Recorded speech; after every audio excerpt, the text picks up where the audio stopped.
Atos dos Apóstolos, capítulo 1. Em meu livro, caro Teófilo, escrevi a respeito de tudo que Jesus começou a realizar e a ensinar, até o dia em que foi elevado aos céus, logo após haver entregue seus mandamentos, por intermédio do Espírito Santo, aos apóstolos que havia escolhido. Depois do seu martírio, Jesus apresentou-se a eles e deu-lhes muitas provas incontestáveis da sua ressurreição, aparecendo-lhes por um período de 40 dias seguidos e ensinando-lhes acerca do reino de Deus. Certa ocasião, enquanto ceava com eles, ordenou-lhes que não se ausentassem de Jerusalém, mas que aguardassem a promessa do Pai, a qual salientou ele: de mim ouviste, porquanto João de fato batizou com água, entretanto dentro de poucos dias vós sereis batizados com o Espírito Santo.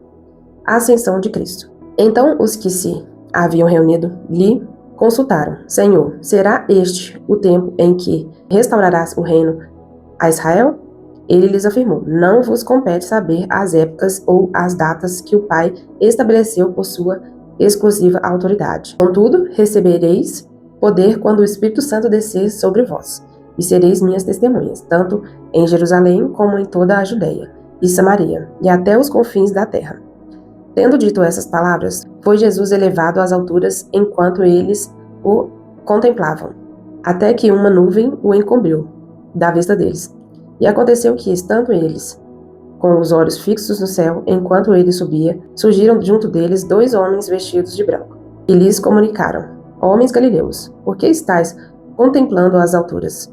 Esse Jesus, que dentre vós foi elevado do céu, retornará do mesmo modo como o viste subir. A escolha do apóstolo Matias.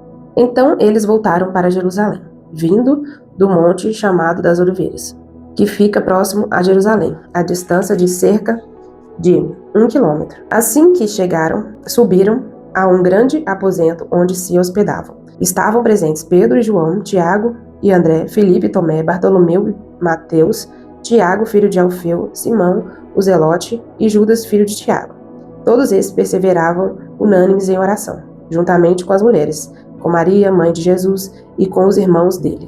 Naqueles dias, sendo o número de pessoas ali reunidas cerca de 120, Pedro se levantou no meio dos irmãos e declarou: Irmãos, era necessário que se cumprisse as escrituras que o Espírito Santo predisse por meio da boca de Davi, acerca de Judas, que serviu de guia para os que prenderam Jesus. Ele foi contado como um dos nossos e teve parte nesse ministério.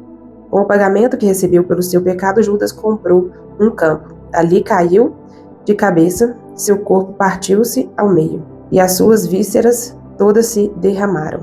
Todos em Jerusalém ficaram sabendo desse fato, de maneira que, na própria língua deles, essas terras passaram a se chamar Aceldama, que significa campo de sangue. Porquanto, continuou Pedro, está escrito no livro de Salmos: fique deserto o seu lugar, e não haja ninguém que nele habite, e ainda que outro ocupe o seu lugar. Sendo assim, é preciso que escolhamos um dos homens que estiveram conosco durante todo o tempo em que o Senhor Jesus viveu entre nós, desde o batismo de João até o dia em que Jesus foi elevado dentre nós ao céu. É fundamental que um deles seja conosco, testemunha de sua ressurreição.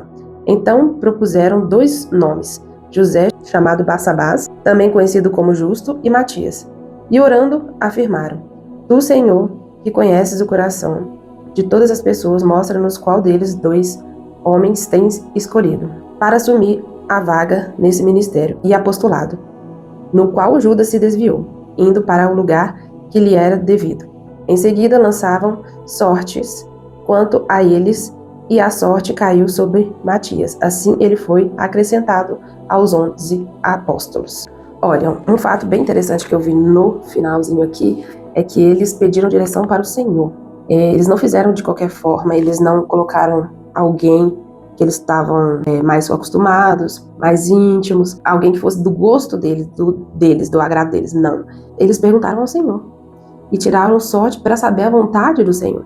Eles fizeram prova com Deus, né, para saber a orientação de Cristo sobre quem deveria assumir esse ministério. E eu vejo isso como algo brilhante, assim, algo, não sei se eu vou conseguir dizer, mas eles tinham um temor a ponto de colocar o Senhor como submissão.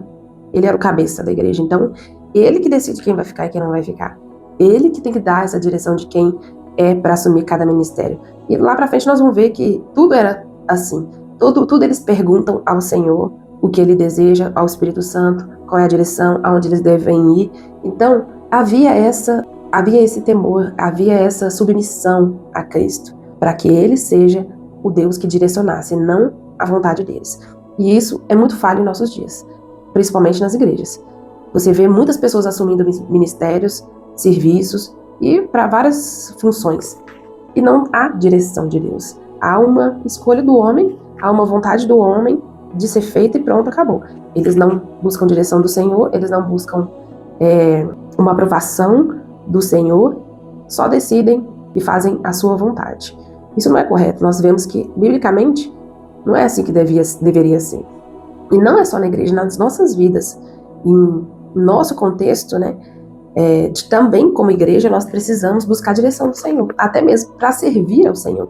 Seja lá qual for o serviço que você for fazer, em qual igreja você for seguir, é preciso que você também busque a direção de Deus, se é isso mesmo que Deus quer para você, se Ele quer que você fique nessa igreja, se Ele quer que você assuma esse ministério, e não só aceitar, assim, sem uma direção de Deus. Eu lembro de um irmão que o pastor, ele perguntou para esse irmão, que era muito capacitado, se ele queria assumir tal liderança. E ele falou, me dá um tempo, porque eu preciso buscar a direção de Deus, se é isso mesmo que eu preciso fazer. Então, eu acho isso maravilhoso, esse irmão, porque ele não assumiu essa posição sem antes consultar a Deus.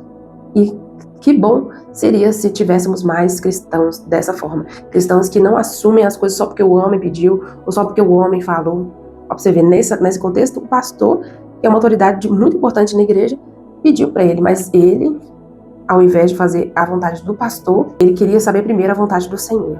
Ele queria saber primeiro o direcionamento do Senhor. Então nós, em tudo nessa vida, nós precisamos buscar a direção de Deus para saber o que nós devemos fazer. Isso é uma lição para nós, uma lição de vida, que nós precisamos buscar direção e não só sair fazendo as coisas, sair atuando em ministérios, fazendo tudo. Acaba que nós podemos estar em lugares que o Senhor não desejou e pegando cargas que o Senhor não colocou, porque Ele não quis que a gente estivesse ali. Então nós estamos pegando cargas que não é para pegar, não era para ser assim. Então nós precisamos tomar cuidado com isso, pedir direção de Deus, do que Ele quer, do que Ele deseja, não a nossa vontade, não aquilo que nós achamos que é necessário. Vamos orar. Jesus, muito obrigado por mais um dia. Nós te agradecemos pela Tua palavra. É muito bom começar o livro de Atos. É um livro que eu particularmente amo. Então vão entrar livros maravilhosos de muito ensinamento, de muita direção do Senhor. Então eu te agradeço por nós chegarmos até aqui e peço que o Senhor venha falar conosco. Que o Senhor abra o nosso entendimento, que o Senhor nos ajude a entender a Tua palavra, a enxergar a Tua palavra e que nós venhamos guardar também a Tua palavra, as Tuas direções, os Teus ensinamentos, que nós venhamos guardar e praticá-los. Não só guardar, mas também praticá-los. Para a glória do Senhor, nós pedimos que o Senhor venha nos abençoar, nos guardar, nos fortalecer em Ti, para que nós continuemos até o fim. Pessoas já desviaram do propósito, pessoas já desistiram, pessoas não conseguiram continuar. E nós oramos por essas pessoas também, para que o Senhor abençoe cada uma, para que elas venham retornar para o propósito. Se elas saíram, que elas venham retornar. Se elas estão em outro, que o Senhor também venha abençoá-las. Mas que o Senhor venha nos encher da Tua presença, que o Senhor venha nos encher do conhecimento do Senhor. O mais importante é que nós estejamos com o Senhor e que o Senhor venha mover cada um que escuta esses devocionais, que o Senhor venha nos mover a buscar mais a Tua presença para a glória do Senhor. É o que nós te pedimos e agradecemos. Amém.